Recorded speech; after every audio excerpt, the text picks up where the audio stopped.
Welcome to the milk bar. Welcome to the milk bar. Welcome to the milk bar. Welcome to the milk bar. Welcome to the milk bar. Welcome along to episode 675 of the Milk Bar. Jason Forrest here with you as ever. And coming up on the show, we'll be hearing from the Soldiers with their tribute to the Queen as part of the Jubilee celebrations. We're also talking rock choir and their wonderful Jubilee plans. We'll be hearing from Matthew Gordon. He's playing the Billionaire Boy at the Grand this week, so we'll be having a natter with him. We'll also be finding out what's going on at the arena with an action-packed June and so much more besides coming up over the coming months. Also, we'll be hearing from Clearwater Credence Revival and their part as an amazing tribute act in the Brewood Music Festival coming up in July. That's all on the way on the show this week.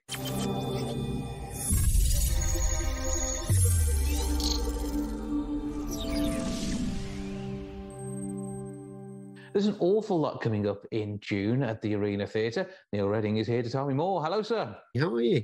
I'm good, and I trust we're finding you well and manically busy. Yes. Well, slightly less busy than I have been now that the Arts Council application for the next few years has gone in, so we can get back to focusing on what we actually do, which is try and provide some entertainment for the people of Wolverhampton.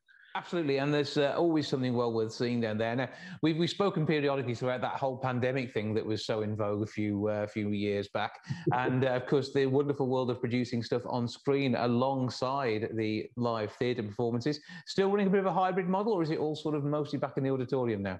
Yeah, still a bit of a hybrid. Still, we found really interesting that in the autumn, every producer wanted to be online. And then in the spring, every producer wanted the audiences back in the building, which makes some sense, I suppose, because we could. But I think certainly for the rest of the season and certainly into next season, there's going to be a blend of both things to come and see in the building and things to see. We were in just yesterday morning filming a piece, which will be available in the next couple of weeks. So yeah, still things to see online, but the more people we can get through the doors and into the building, the better. Absolutely. But like, did you give you that chance to extend the audience, particularly after all the seats are sold? Yeah, absolutely. And also for people, most things that come to the arena only come for one night. And if that happens to be the night that is your line dancing class or your bridge class or whatever it is that you do, or the kids are at football, or people just can't get there, it's nice to be able to offer shows again for people to watch at their leisure, whenever they want. And that's what's great about the on-demand model. If you're one of those people like me that's still awake at 2 o'clock in the morning, you can get a theatre. And the time will come when you're actually able to recreate it in holographic format, and I know you'll be leading the forefront of that one in the future at some point too. We can't wait. We want to go Obi-Wan style into people's living rooms. That would be amazing. Right, so back to the serious side of things. What is coming up? Because although you can go to arena.wlv.ac.uk to see the What's On guide, let's talk about it because it's fun. Yeah, so we're coming towards the end of our professional season for the spring, and so we're going into that kind of summer period. So lots of the content, lots of things people will be coming to see at the arena will be their own young people performing in various shows, but a couple of professional shows left. We've got a show coming in on the 9th of June called Full English, which is a play about mixed heritage, Pakistani and English, second generation, third generation families, and how they exist and deal with their dual identities in modern Britain, which is a really fantastic piece of work. I saw it, I think, about a year ago on a Zoom feed, and it's really engaging, and that'll be with us next week after next.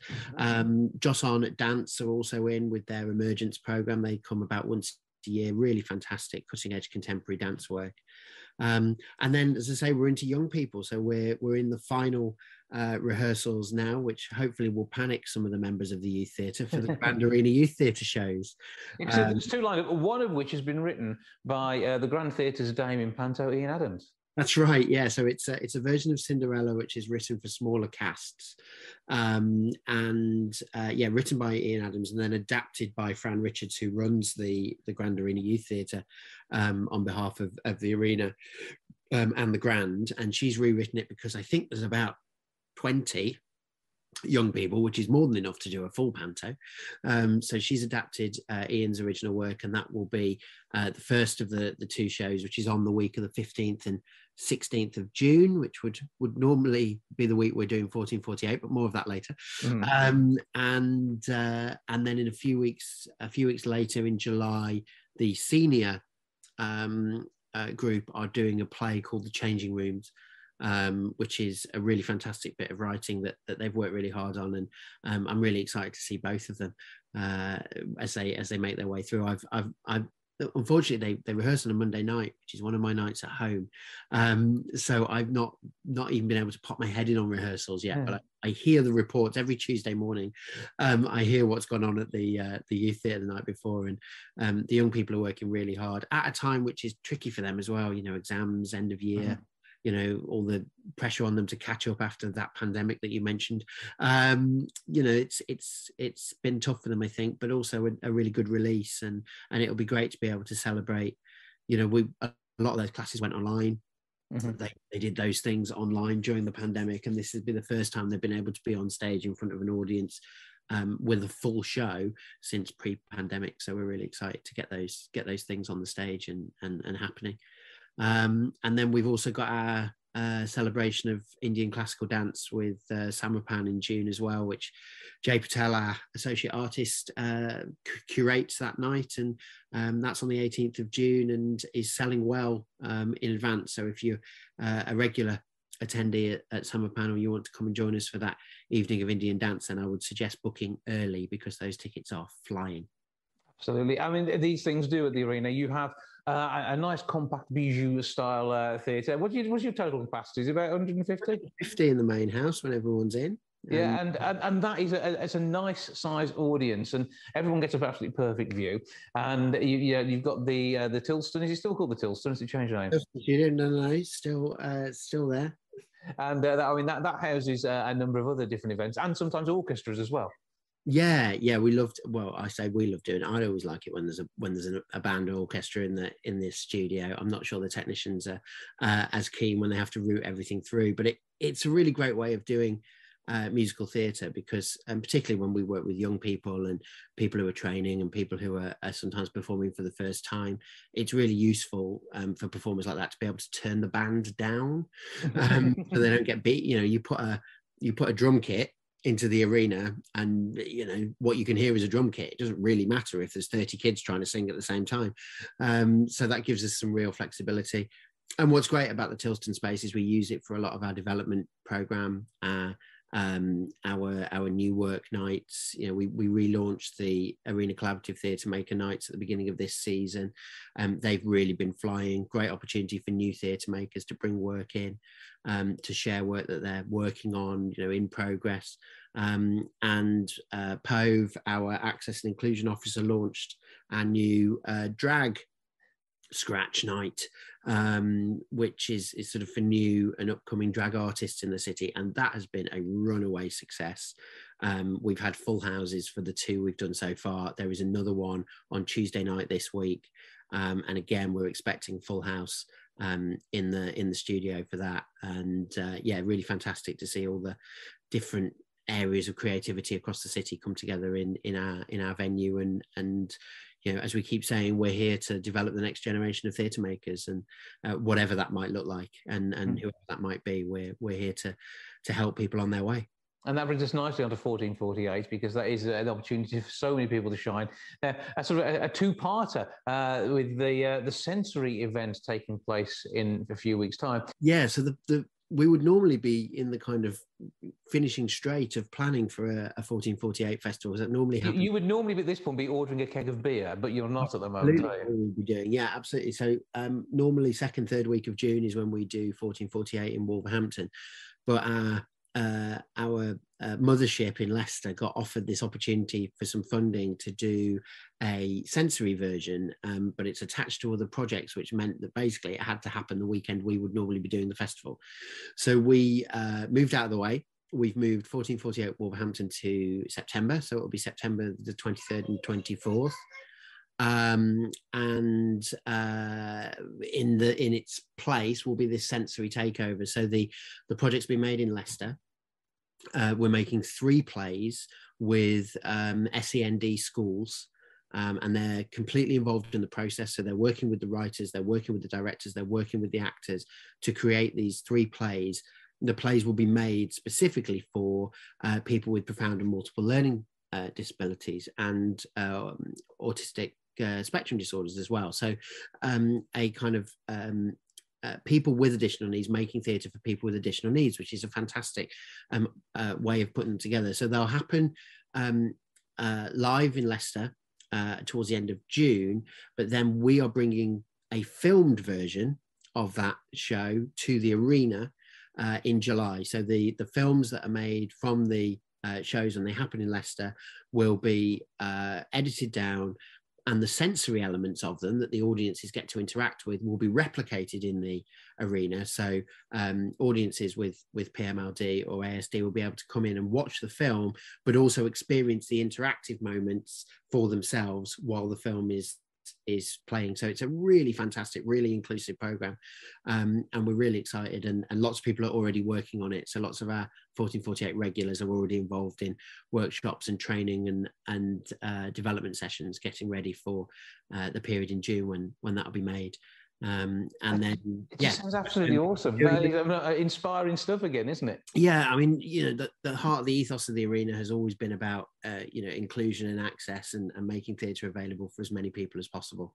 So however we can do that, whether it's a BSL interpreter, whether it's an audio describer, captioning, physical access to the space, but the more we can do and the more we can spread those things out, the better. And obviously our partners in Leicester are Attenborough Arts Centre, who have a very similar ethos, and so working between us, we're really excited. And the other great thing is you've got young theatre makers who work through 1448 who are emerging developing their craft, and some of them have never worked in accessible theatre before. So we're exposing theatre makers to the way you make theatre for people with additional needs, and hopefully they take that forward into their practice, and it improves access for everyone, not just right now but into the future as well.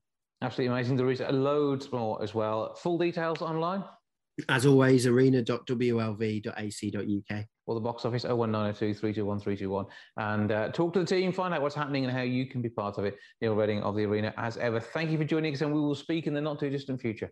We will. Always a pleasure. Thanks, Jason. With a Jubilee on the way, a very special song praising Her Majesty is available now. It is by the Soldiers, Her Majesty the Queen, a platinum tribute song it is. And Warrant Officer Richie Maddox is here to tell me more about it. Hello, sir. Hello there. How are you doing? I'm very well. I trust we find you well, and looking forward to not only this release, but the celebrations themselves over that long weekend. Yeah, it's going to be tremendous, actually, because I've served for 34 years now. So I've been through 2 Jubilees already. What was it, Golden, Diamond, and now the Platinum. So really looking forward to it. And then obviously that's why we decided to release a song to the boss, as we call her, our Colonel-in-Chief, the Queen, Her Majesty. So yeah, we're looking forward to it all coming up.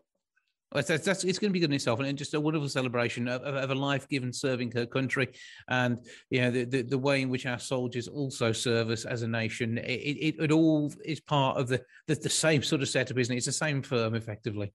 Yeah, absolutely. We've between the 3 of us and all our colleagues, it's the sacrifice soldiers make in general as service, be it 4 years, be it 34 years. It's a vocation in life, not just a job. You know what I mean? And Her Majesty did that.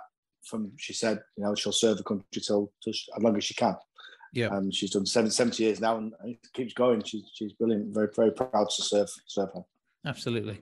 So tell us a bit about this particular song, because you're already massive sellers when it comes to the Soldiers, the 3 of you, aren't you? Yeah, it was 12 years ago we started all this, and with Nick, Patrick and Jeff Chegwin, our producers, and we did a song called Coming Home, which was to pay respect to our soldiers during the Afghan conflict. Mm-hmm. And we didn't expect it to. We thought, it's a good little project, and double platinum discs later, and tours, and 4 albums in, it went crazy, and it was brilliant. And then obviously we had to go back to our normal work. And then we kind of stopped, and then did the brainchild again to resurrect us with our Zimmer frames, because we're not spring chickens anymore. Resurrect us to do this song for Her Majesty, and it's brilliant. Adrian Munsley is the guy who wrote it, and arranged by Toby Chapman. And it's brilliant. I mean, you listen to the lyrics, what we've just been talking about then with Her Majesty's service. Within the lyrics of the song, it's in there, Her Majesty the Queen, she's like a loyal friend, she serves the country. So you listen to it like that, and it resonates what I think the whole country think about Her Majesty. Yeah, so we've resurrected ourselves to do this song, and I'm sure a lot of the lads back in barracks will start giving us the usual ribbing. They're called the soldiers, they're more like the veterans or the old comrades or something.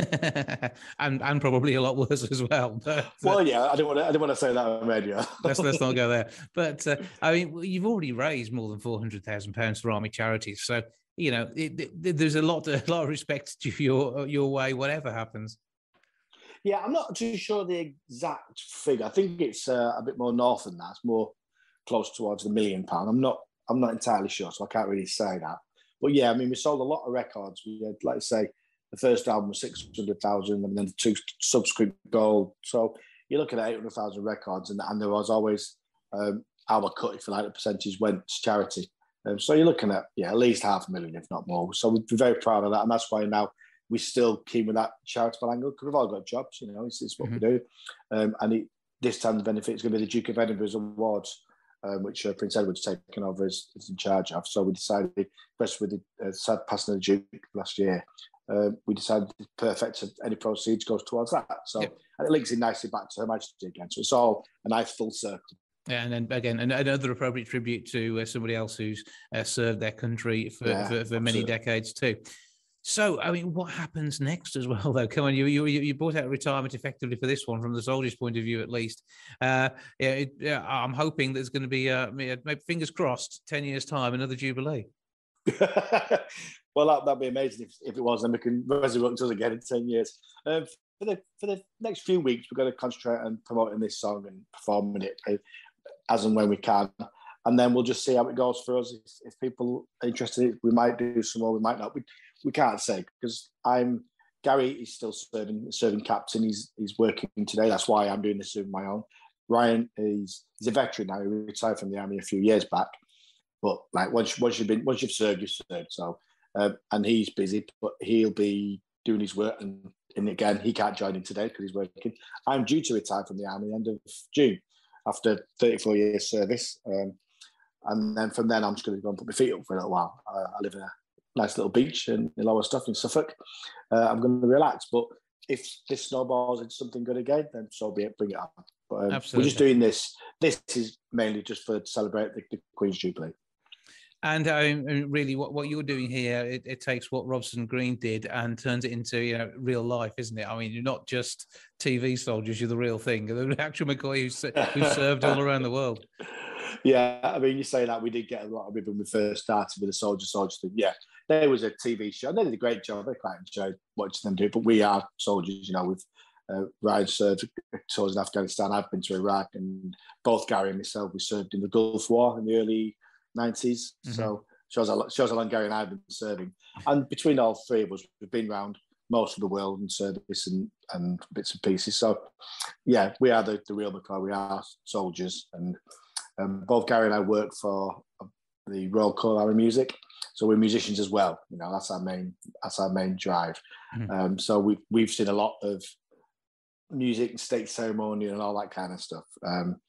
That's why it links quite nice to singing along for the Queen and all that kind of gear. So it's all good. Yeah. So you can compare us to Robson and Jerome, but only about this much. Smidgen.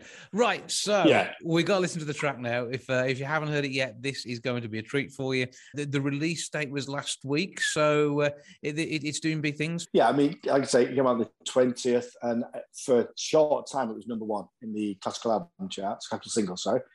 It's available on download platforms, iTunes, Spotify, all that kind of. It's all gobbledygook to me. That I like to go to a shop and buy a CD, but it's all available on all the virtual platforms. And yeah, it'd be great to get it as high as we can. It'd be wonderful. Oh, so let's see it up there in the actual top 10, as well as it doing so well, riding high in the classical charts. That would be absolutely awesome. Yeah. It is out there to buy. The Soldiers you're looking for, Her Majesty the Queen Platinum Jubilee tribute, and it is going to be respectful but enjoyable to listen to at the same time. We love that. From the Soldiers, Warrant Officer Richie Maddox, thank you for joining us. Thank you very much. Take it easy.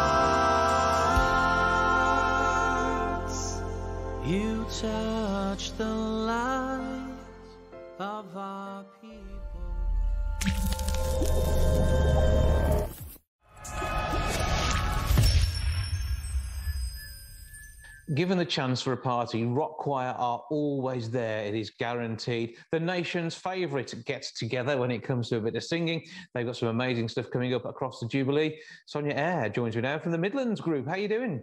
I'm good, thank you. How are you? I'm all right, Tanya. You're looking after a number of Midlands choirs. Yeah, I'll let you know, run off that list and tell us who you organise for. So I organise for Birmingham, Dorridge, Solihull, Aldridge, Lichfield and Sutton Coldfield. So a couple of, well, three of those really just around the corner from us, and our local rock choir, as it were.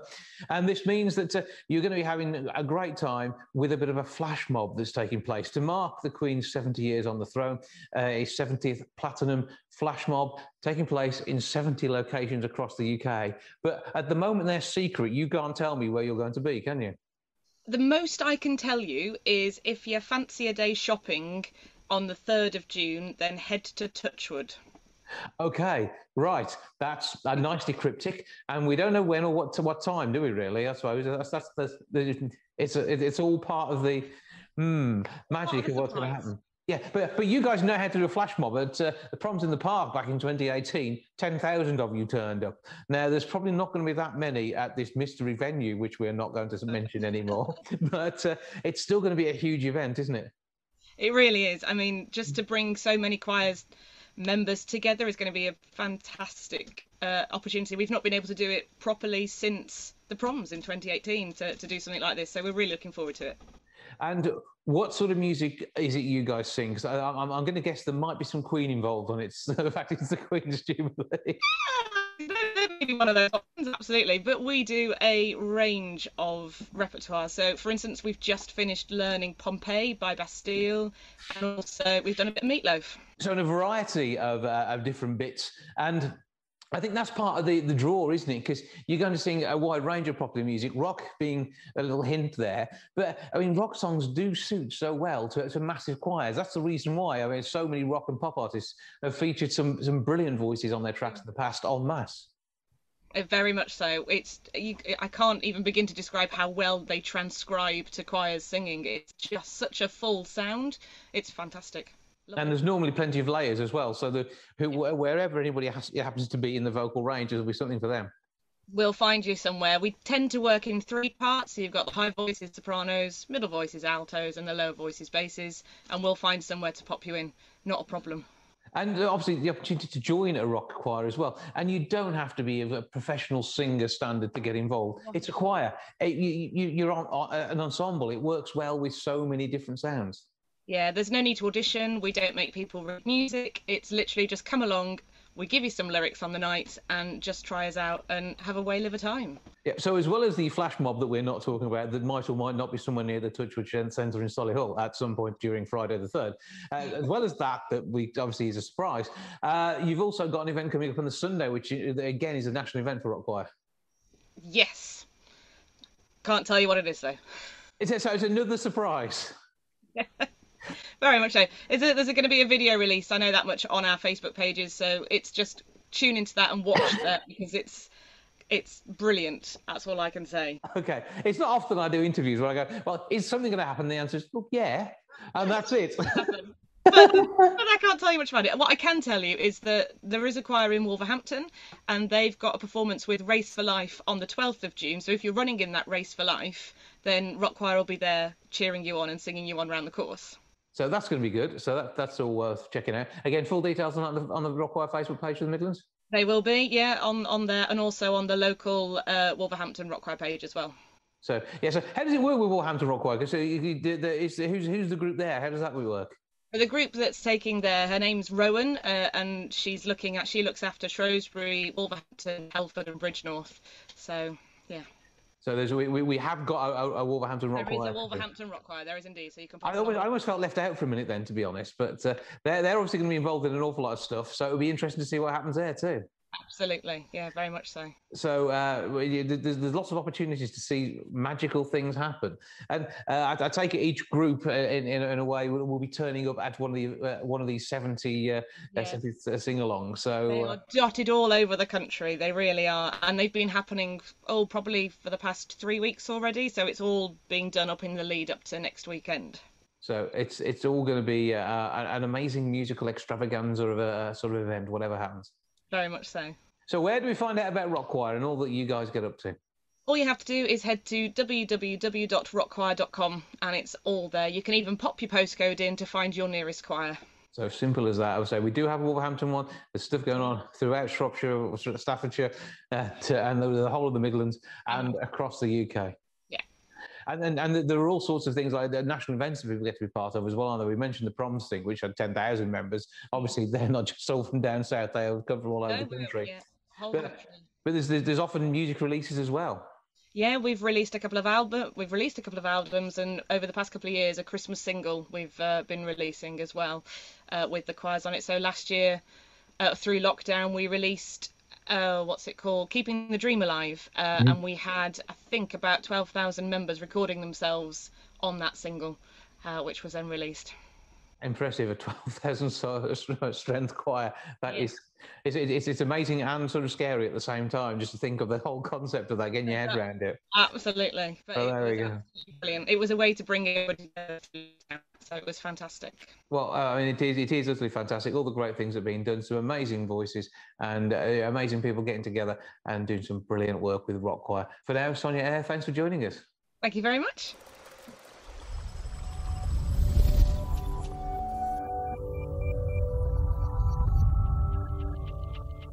With Billionaire Boy at Wolverhampton's Grand Theatre from the 1st through to the 5th of June. Something amazing to see over the bank holiday period, and an awesome show with somebody who's local in it too. Local lad Matthew Gordon playing the Billionaire Boy joins me now. Hello, sir. Hello, how are you doing? I'm all right. How's it all going? Going great. I mean, we're now into the sort of second stretch of the tour, and we've just finished in Sunderland now and moving on to Tunbridge Wells.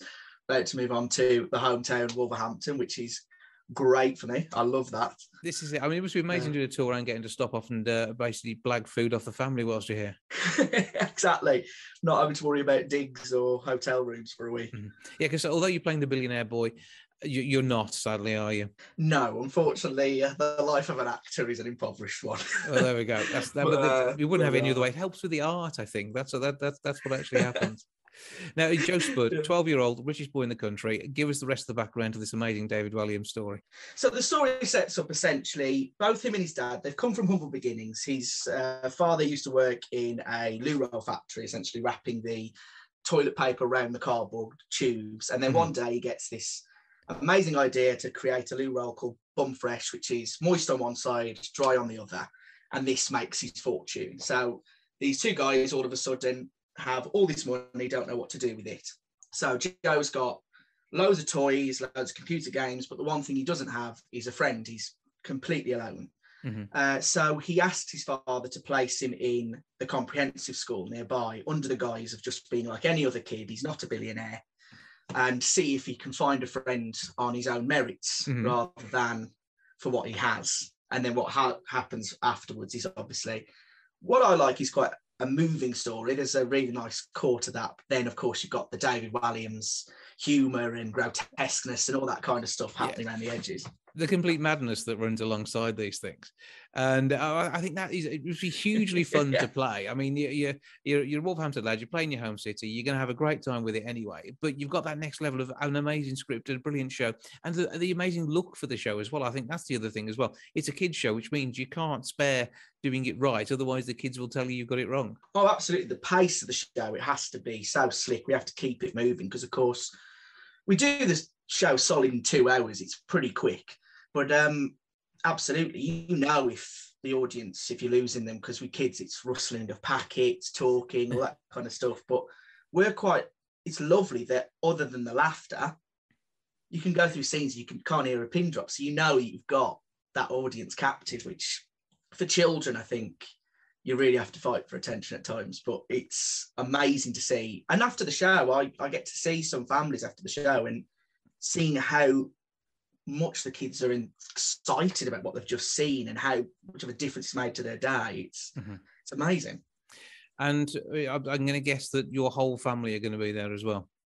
Yeah, my family have seen the show. I've lost count now, probably more than 10 times over the years. But I think they're bringing the home troupe in for me. And I think that's the thing. There's going to be some people who've seen it for the first time, because I've been playing this now since 2019. And so just to be hitting the end now people have first seen it for the first time, it's going to be really strange. And being on that stage, I was at the Grand last night and just picturing it and being able to play on that stage. You go on this mad adventure of you're in this show, you're going all around the country, but when you come home, all of a sudden it's like, it's real, it's actually happening. I am doing what I always wanted to do. Yeah. Because I can relate it to what my life was before. Did the family bring you down to earth a bit? You know, you're the big I am on tour, and basically, no, you're just Matt. Yeah, just get on with it and do your job. Yeah, absolutely. I think when I come back home, it's business as usual, household chores, all that kind of stuff. So luckily they don't let my head get any bigger. But you don't get the billionaire lifestyle, but you do get the billionaire love. If you were paid in love, it'd be billions, wouldn't it? Oh, absolutely. My family, they've been so supportive over the years. I think, my dad, he obsesses over everything I do.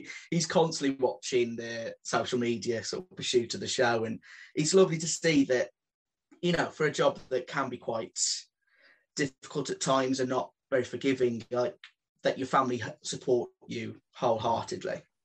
And you're doing pretty well. I mean, your playing age on your CV, 12-year-old. Obviously, it's all part of getting the look of the show, right? You can get away with it, can't you? Oh, absolutely. I think that's the beauty of stage. Once you're under the lights and you're in the costume and you've done a few things, lighting your voice a little bit, all of a sudden, the magic takes over. The imagination can make it real. And I'm quite lucky that I can still get away with it. and for those in the city who are looking up to you and thinking, hang on, this is what I want to do. Obviously, we will let you age a little bit so that they can take the younger roles maybe a little later on. But how did you do it? What was your path through to this? Because it isn't for everyone, and it isn't everyone who can do this. Yeah, I think it can be quite a hard route. But I sort of started out, I kind of made the decision at 14, this is what I want to do. And I joined Central Youth Theatre, which is based in the middle of the city. So I went from there from 2008 through to 2013, just before I went to drama school, kind of like a bit of overlap.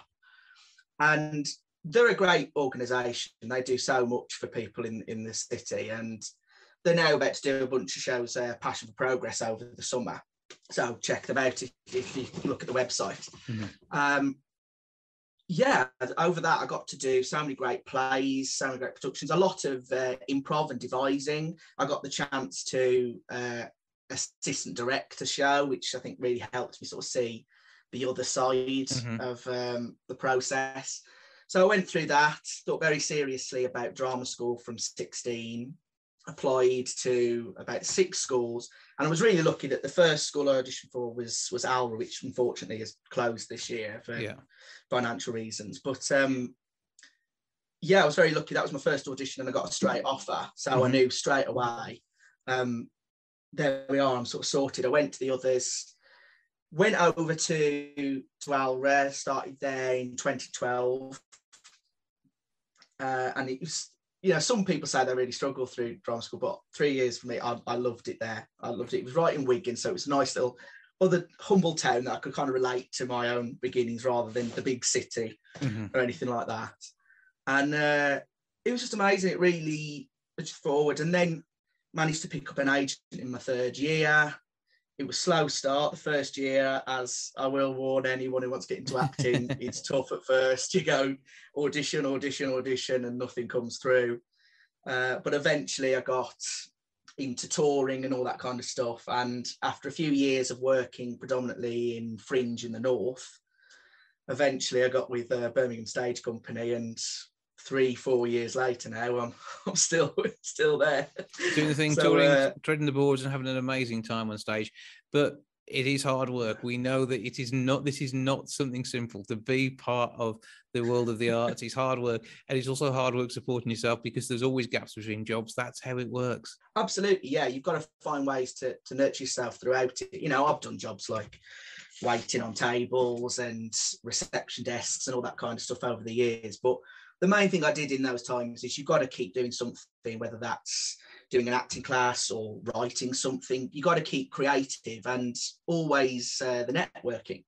And with networking, I've always said this, like, just be real, just be yourself. Some people, I think, I've seen them at parties, you have the people that pick out the important people and try and manufacture a conversation. You go, no, just be yourself, find a natural way to talk to people and just let things happen.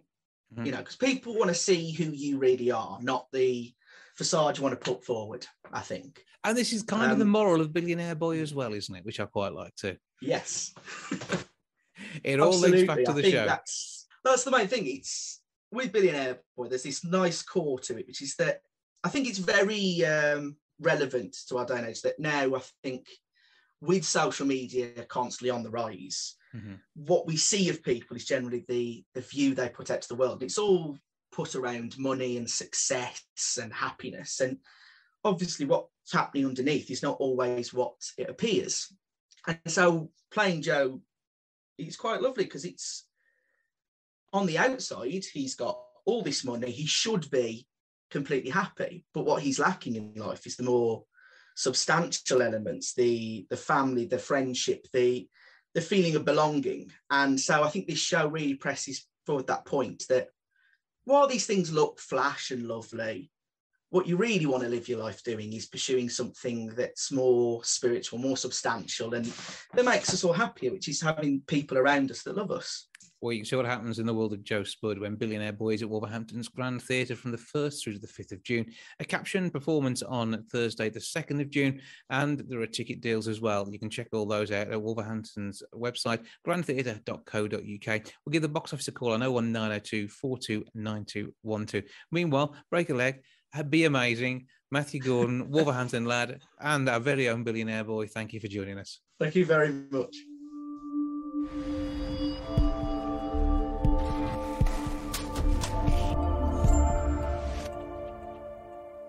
Getting Neil Curtis to the UK has been one of those challenges over the last few years. It'd be great to see him doing some artwork somewhere near us. However, we do have the opportunity to head to Brighton to catch up with him in July, and he joins me now to tell me what's going on. Hello, sir. Hello, Jason. Nice to see you again. Good to see you again. And we're currently speaking to you from Austria. However, you will be heading to the UK in July. Tell us about the event you're going to be at.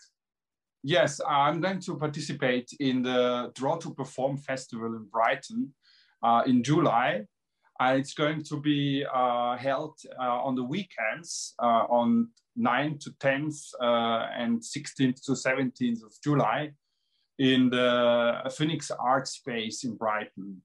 And I'm very happy and very happy that I can participate because it's so cool to participate and work in front of an audience, and doing body painting is a very intimate thing, and by showing it in front of people, it's even more emotional for me. So what will you actually be doing on the day? How will it work? Because by the sense of things, this is going to be a huge festival with lots of different things for people to dip in and out of throughout. Yes, there will be many artists, and I will be one of them. And I will perform on the Sundays. I will perform 2 times. I will perform on the 10th and on the 17th of July. And I will be doing 2 totally different performances. When it comes to your work, obviously people can see at neilcurtis.com the range of different things that you do. But how will this differ from something we may have seen online? So when you go on my website, you can see a film about me, a documentary about me. You can also see the Replace Close Paint project. But what I'm going to do at the Draw to Perform Festival in Brighton is different, because it's more of a drawing or performance that I'm going to do in front of the people.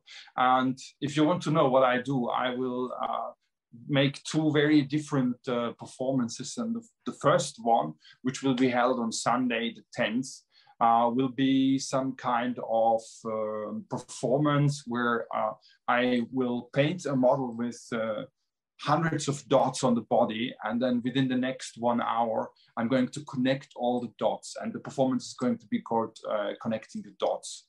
And for me that's also a very symbolic thing, because the model has to be totally open, and the model is going to be like a surface to draw on a human being. And at the end, the model will look like full of lines, you know, connecting each other. And that's also quite symbolic because we're living in a world that is very connected, and also especially now with the Ukraine war and what's going on here, you know, for me, this is very symbolic. And on the second Sunday, what have you got lined up for them? Yes, the second Sunday is going to be an even longer performance. The first Sunday, the Connecting the Dot, is going to be only 1 hour. And the second performance I'm going to do is a performance where I'm going to paint and overpaint a model 10 times. So it's going to be called 10 layers. And it's a performance that will take a lot of time, because painting someone and waiting until it dries and then overpainting the model is very time consuming. But I like the idea of people being there, witnessing the whole thing, coming back and seeing the model is completely changed and so on. And also again, here is that element of vulnerability and openness, because I'm going to paint the model in different poses. So he might stand, he might lie on the floor, he might even sleep, I don't know. And it's going to be the entire afternoon. And all of this, say, is an in-person event. Will any of this be seen online afterwards? Yes, the Draw to Perform festival is going to be broadcasted online. And I will, of course, document what I do, and I might also just appear on my Instagram and show the people what I'm doing right now. So plenty of chance to see it online if you can't get to Brighton. But I say it's a different aspect to your art, which people may not have seen before. And again, you've done sort of live events all over the world previously, haven't you? Yeah, I was, for example, I made a performance in New York, and it was a very interesting performance because the performance started in the gallery.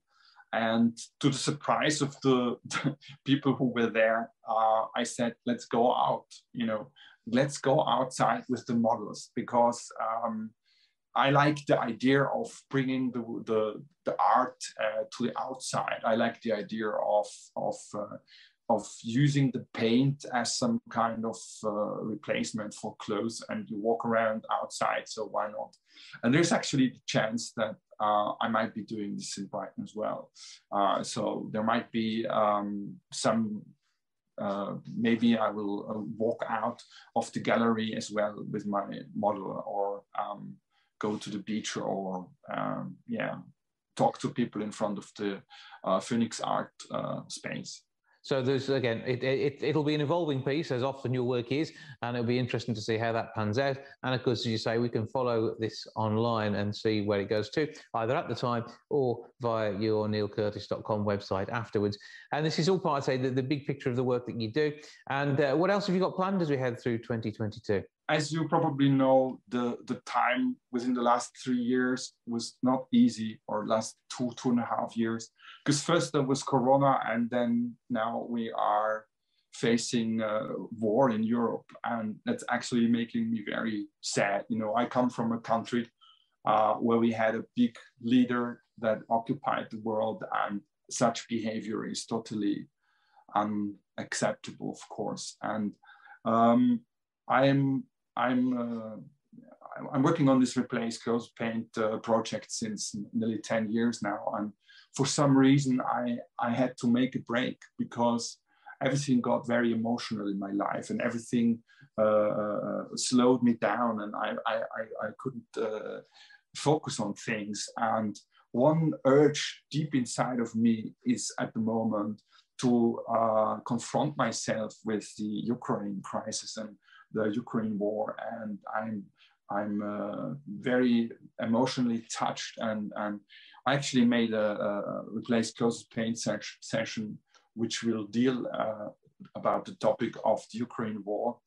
And one part of this performance, of this Replace Close Paint performance, is to hug the model. And I've never done that in one of these Replace Close Paint sessions so far, but it was a very emotional situation for me, you know, because the session is about the identity of Ukraine and how it's being replaced. I do not replace the clothes. The identity is being replaced, you know. And I want to work as an artist. I feel like I have to deal with this Ukraine war thing, and I have to make an expression, a statement as an artist. And so one of my plans for the next month is going to be a series of works that I will make with a model from the Ukraine. And I want to artistically try to think and find a solution or make a statement about that. So there might be sessions, very experimental sessions with this topic. So all of this through your website and socials. Where can we find you online?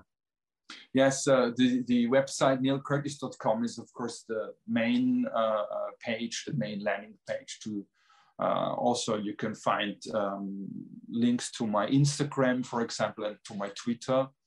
And I would like everyone to follow me on Twitter and on Instagram because I will be live online there. As you know, Twitter is a very open social media platform where I can actually show my art in a non-censored way. And so please follow me on Twitter, please follow me on Instagram. Instagram is the place where I go online live, sometimes when I make a session or maybe at the Draw to Perform festival as well. Well, Neil, always great to speak to you. Thank you for joining us. Have a brilliant time in Brighton in July. And we look forward to more of your work over the coming weeks and months. And I hope to see you there as well. Fingers crossed. Ciao for now. See you.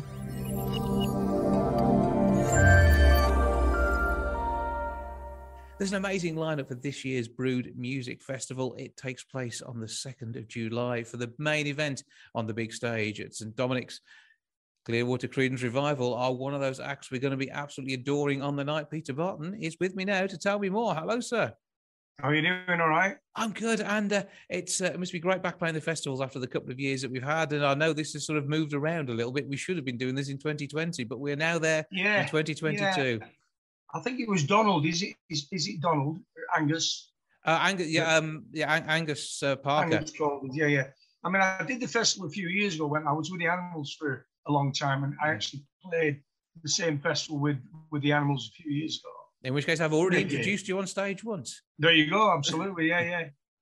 I think Jimmy Lee came down because Jimmy lives in the area, doesn't he? Yeah. Displayed. Jimmy Lee came down to the gig. Yeah. But I mean, it's an amazing gig, and I mean, the whole village comes alive with music throughout the whole weekend, from the Friday, Saturday, and the Sunday. But the Jewel in the Crown is the Saturday night, and you again want to have a series of amazing bands to play. And what's it like being part of the lineup on these festivals? Because you must get to make some good friends who you see at different events. Yeah, it's great. It's kind of like a lot of the bands we know anyway, so it's good to just see them again because a lot of the people we haven't seen for the last two to 3 years because of the situation, you know. Mm-hmm. So it's great. And it's a good family event, isn't it? Yeah, and it's all about enjoying the music as well, which is the important thing. Absolutely, yeah. The good thing about the Credence stuff, John Fogerty's songs, is everyone knows them. They can relate to them. They're just good time music, you know. So what can we expect from you on the night? How does the lineup work? Well, we kick off. It's non-stop hits, really, from Proud Mary, Bad Moon Rising, Grapevine, Fortunate Son, Up Around the Bend, you know, Cotton Fields. It's what you'd expect, really. It's just a crowd participation gig. And the tour has been going great. I mean, we played last year on the tour, we did 34,000 tickets, which is fantastic, you know. Yeah, and it's people keep coming. They know the songs. They absolutely want to be part of it. But live music is so important. We've got people coming time and time again, which is great. And there'll be people who will have booked tickets for Brewood because they know you're going to be there, and will probably travel from all over the country as well. Brilliant. Yeah, looking forward to it. What else can we expect? I mean, has there been attempting to do a bit of new music, to maybe an album to cover? We've been working on some. We have been in the studio working on some new stuff, but we every now and again we'll throw a new song in, you know. But unfortunately, people they want to hear all the old stuff. Do you know what I mean? It is what they're coming for. You know, it's like a lot of bands. I mean, there's no point in trying to remake the wheel. You know what I mean? It's like people know what they want, and so you've just got to give it to them, really. Absolutely, and that's exactly what they will get on this night. But I mean, it must also be quite good fun, maybe to do a little cheeky cover song as well. I mean, have you ever fancied doing a Spice Girls classic? Is that not part of your repertoire? You know something? We've thought about it, but we passed on it. Yeah. No, yeah. I mean, there's that many songs to go at. You couldn't, you know, we even missed some of the old hits out. You know what I mean? Because there's that many of them. Mm-hmm. And we say with the tours that you're doing, it is keeping this music alive. And you must have several generations of fans who come along, where the love of the music's passed down through families. You know, I got a phone call yesterday. We're doing a show in Birmingham in a few weeks' time, and a woman phoned me up, and her son's 8 years old, right? 8 years old, plays guitar, massive Credence fan. 8 years old. What's that about? And she said, he's a great little guitarist, and would we let him play with us on stage? I said, listen, bring him to the sound check. We'll run through a song, and if it fits for everyone, he can get up with us, you know. But I mean, to get someone who's as young as 8, but the audiences that we get range from 8 to 80. You know what I mean? It's great. And all loving the music to equal measure, and all singing along with the words, and that's all the other singing thing. Along. Yeah, you get you get moving to the music in the crowd, and again that must be fantastic feedback, and particularly at the festival like this. Yeah, I mean the thing is, it's our job's to entertain. So it's, I mean, you know, we're not going there for us; we're going there for the punters. So our job is to make sure that they go on with a smile on their face and say, we want to come back again next year. You know, so. You know, and we seem to be doing all right at it, you know. So it's going to be an amazing gig. There's yourselves, the Scouting for Girls. There's so much more in the lineup for the Saturday night. It is well worth grabbing a ticket. BrewoodMusicFestival.com. Absolutely, yeah. Look them up on Facebook. You'll be able to get all the links there. And most importantly, come along and just enjoy the music. And even if you think some of the bands aren't pit bands you would normally listen to, the number of converts you must have from people who just didn't know enough about you to come along and enjoy it. Absolutely. It's getting more and more. It's great. Well, it is going to be an amazing night over a whole weekend of wonderful music. Clearwater Credence Revival, part of that bill for the 2nd of July at the Brewood Music Festival. Peter Barton, thank you for joining us. Thank you. Thank you very much.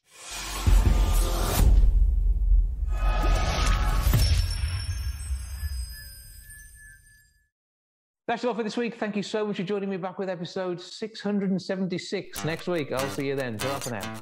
Goodbye from the milk bar. Goodbye from the milk bar. Goodbye from the milk bar. Goodbye from the milk bar. Yeah. Goodbye from the milk bar. Yeah.